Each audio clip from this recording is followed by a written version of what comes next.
Ya, welcome back on Science Tech Channel teman-teman. Masih di serial System Design Fundamental. Nah, sekarang kita akan masuk ke bagian apa itu consistent hashing ya. Jadi sebagaimana kita pelajari teman-teman, ada dua ya, ada range based partitions, ada hash based partitions. Nah, di hash based partition ya, kita perlu mekanisme untuk hash dan assign data ini harus ke partisi yang mana gitu ya. Nah, gue udah jelasin tuh ada dua. Pertama ada modulo hash gitu ya, modulo hash. Yang kedua ada consistent hash. Nah, modulo hash ini ya biasanya rumus sederhananya adalah key dari data gitu ya. Key dari data dimoduluskan dengan jumlah partisi gitu ya. Partisi atau kalau misalkan dia pakai global index biasanya di modulo oleh jumlah servernya atau jumlah node-nya gitu ya. Nah, contohnya gini teman-teman, misalkan lo mau nyimpen data gitu ya dengan ID 7 misalkan, tapi kita masih belum tahu nih dia akan dia akan disimpan di partisi yang mana gitu ya.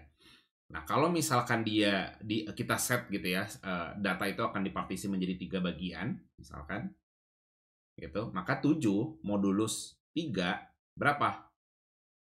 Ya, ini adalah si functions hash-nya teman-teman. Kebayang ya, 7 modulus 3 berapa? 7 dibagi 3 sisanya berapa? Sisanya 1. Berarti ini gitu ya, berarti si data 7 ini akan disimpan di partisi 1.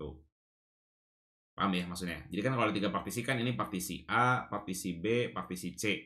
Nah, ketika data 7 ini mau masuk gitu ya, mau dimasukin gitu ya, kita akan hash dengan hash modulo, which is caranya gini gitu ya. Ini 7 modulus 3 hasilnya 1. Oh, berarti dia akan masuk ke partisi 1 ke sini misalkan. Ya. Terus kalau misalkan ID 8 berikutnya kemana? Ya udah hash modulus dari 8 berapa? 8 3 berapa nih? 8 modulus 3 berarti sisa 2 ya. 2 berarti masuk ke sini misalkan. Ya, terus misalkan 9 modulus 3 nggak ada nih. Sisanya 0 gitu kan. Ya udah kalau 0 berarti ke si C misalkan. Paham ya?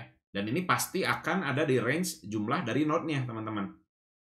Nggak percaya buktinya misalkan gitu ya, ini lebih selanjutnya gitu ya, setelah 9 berapa? 10 ya kan, 10 modulus 3 berapa? 10 modulus 3 itu 1, sisanya 1 kan. Nah ya, jadi sekarang balik lagi ke partisi 1, jadi si ID 10 akan ada di sini lagi ya, 11 akan ada di sini, 12 akan ada di sini, terus gitu ya, balik lagi ke sini gitu. Makanya dan sebelumnya gue udah bilang juga ya bahwa functions hash yang baik itu evenly distributed, yang mana itu dilakukan oleh si modulo hash ini ya kan. Dia evenly distributed kan, seperti kayak ini terus ganti lagi ke sini ke si C gitu ya, A, B, C, terus A lagi, B lagi, C lagi, harusnya dia evenly distributed gitu ya, jadi tersebar secara merata kurang lebih. Oke. Nah, tapi ada problem teman-teman di modulo hash ini. Problemnya kenapa? Problemnya pada saat ada node yang mati gitu ya, atau partisi yang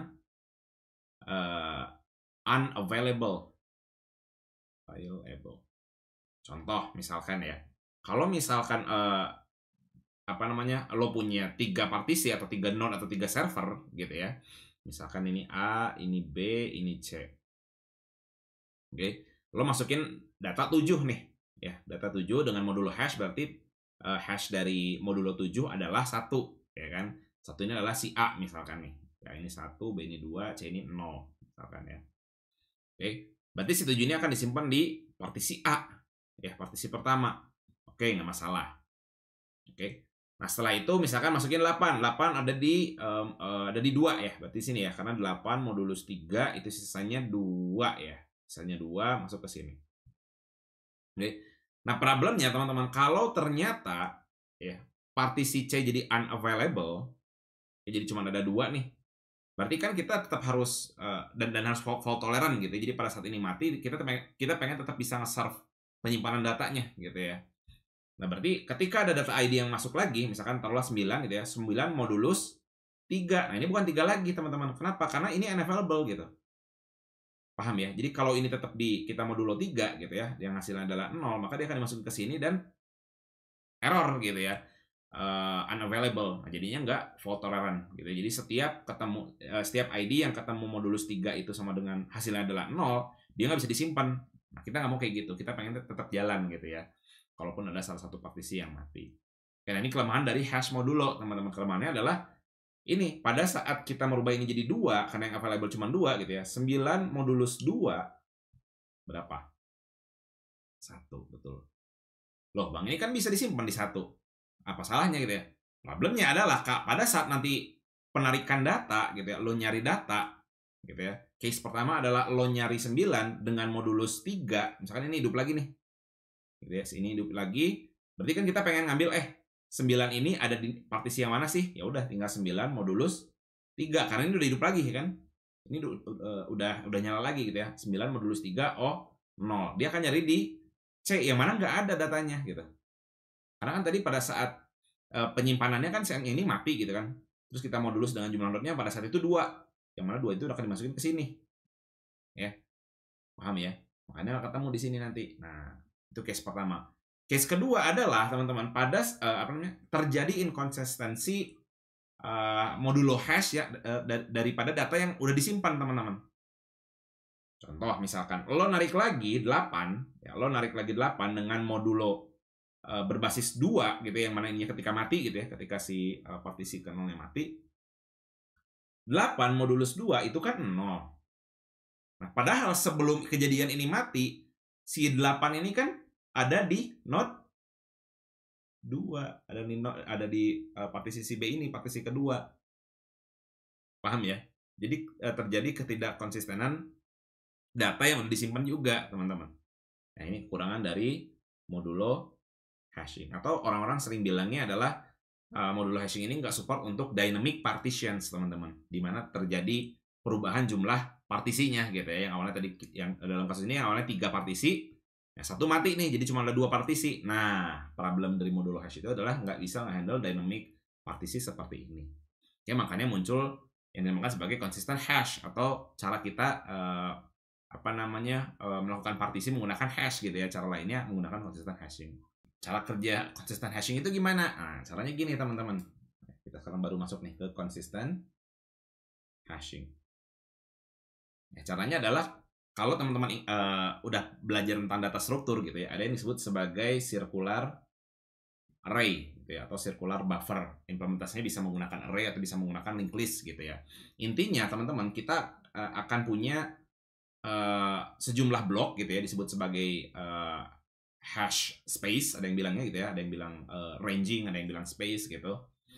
Nah, intinya adalah selain key yang kita hash ya, si node-nya juga gitu ya, lokasi dari node-nya atau lokasi dari partisinya itu kita hash juga, teman-teman.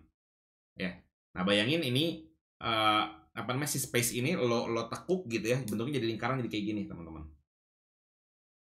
Nah, gini. Ya.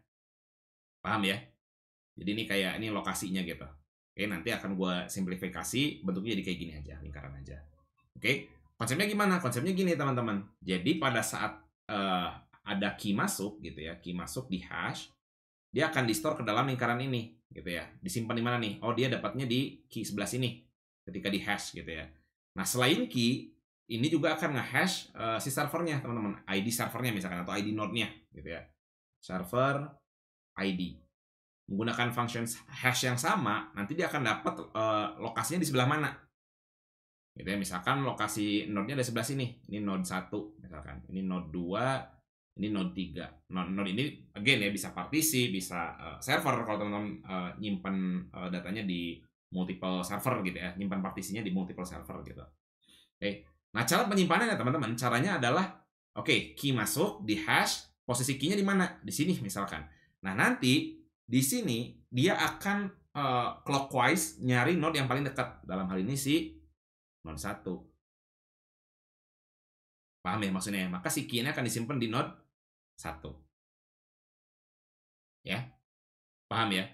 Sehingga teman-teman, ketika partisi 1 ini mati atau node 1 ini mati, misalkan unavailable gitu ya, kita hanya perlu mere-index gitu ya, mere-partitions, mereplicate si partisi yang ada di N1 ini supaya tetap available. ke tetangga terdekatnya. Paham ya? Ya udah data-data di N1 kita pindahin ke N2.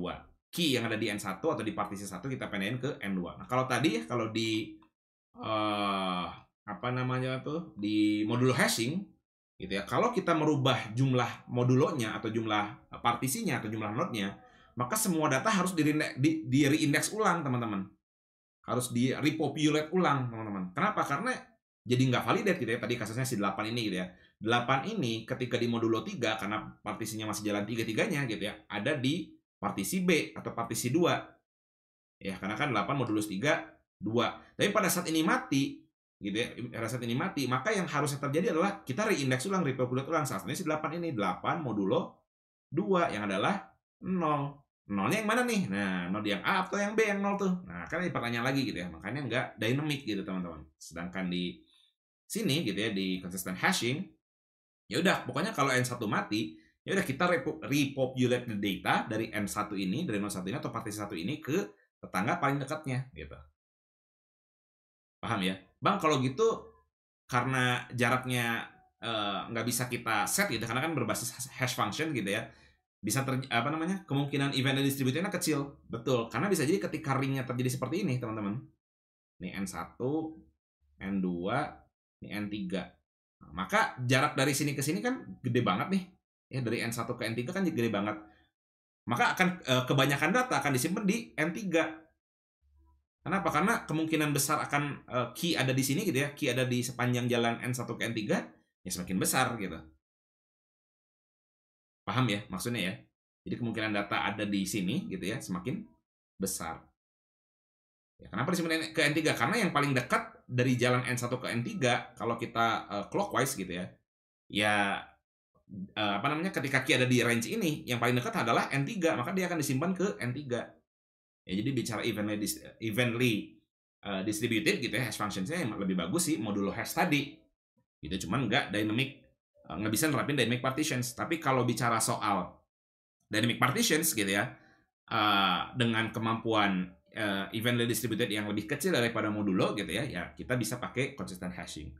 Bang, ada nggak caranya kita bisa tetap menggunakan consistent hashing gitu ya, tapi kita pengennya evenly distributed? Bisa. Nah, salah satunya diterapin di Cassandra Database, kalau teman-teman tahu ya. Ada yang disebut sebagai virtual host gitu ya. Jadi nanti instead of kita punya satu partisi gitu ya, nanti akan ada virtualnya, teman-teman. Jadi kita akan bikin N1 ini ada di beberapa tempat. Nah, bentuknya di kayak gini nanti, teman-teman. Ini N1 0 biasanya gitu ya. Terus ada N1 1 gitu ya. Terus ada di sini N1 2. Begitu pula si N2 gitu ya, N2 0, di sini ada N2 1 dan seterusnya di sini sampai si N3 tadi ada 3 partisi gitu ya. Makanya kemungkinan besar kita akan punya yang eventnya distributed seperti ini, teman-teman. Sehingga ketika ada key gitu ya, key masuk di hash gitu ya, ada lokasinya di sini, terus kita putar clockwise gitu ya, yang paling dekat adalah N2, oh ya udah dapat N2 gitu. Sehingga lokasi dari node-nya juga bisa evenly distributed. Jadi data yang disimpan sebagai partisi di cluster ini juga bisa kurang lebih evenly distributed. Ya, paham ya? Jadi untuk menghindari untuk meningkatkan kemampuan dari consistent hashing gitu ya, kemampuan evenly distributed dari consistent hashing, ya kita bisa menggunakan virtual host tadi.